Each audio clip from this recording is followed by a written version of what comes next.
When you're thinking about how to set up an immigrant employment council, is there a preferred way? And the answer, frankly, is no, because every city is different. So the trick is really to find some key individuals who are interested in championing the initiative. And they can be from any sector, whether it's public or private or not-for-profit. And how you bring them together to start to put an action plan together, a bit of a very informal strategic plan about who do you need to bring to the table, who needs to be involved, what might you do first, second, third.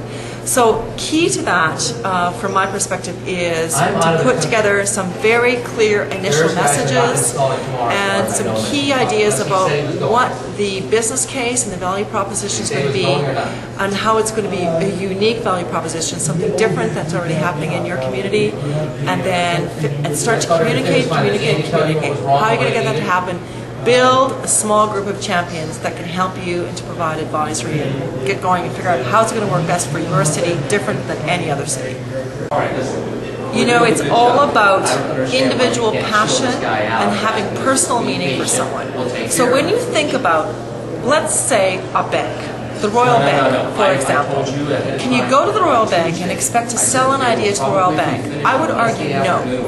But if you have a champion or someone within Royal Bank whom you meet with informally at another event or actually set up a cold call meeting with, and if you see a light shine in their eyes, if you feel that passion, it's that nonverbal communication about, you know, this is really important to them, then you know you've got a winner. So it's not really about engaging an organization, it's about engaging individuals.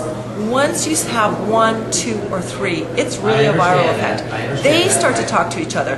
They start to talk about the experience they've had. I think that's why you're hearing time and time again that the mentorship program is a key component of early success, because mentors or individuals have a personal experience with supporting a new Canadian integrate fully into the marketplace, into the labor market, and when they can have that personal experience, they feel a real vested interest, they sell the idea to their corporation or their organization, and again, that viral effect. More and more people are participating, more people become mentors, more people have a personally great experience with supporting a new Canadian, and so on and on it goes. So it's about the individual, not the organization.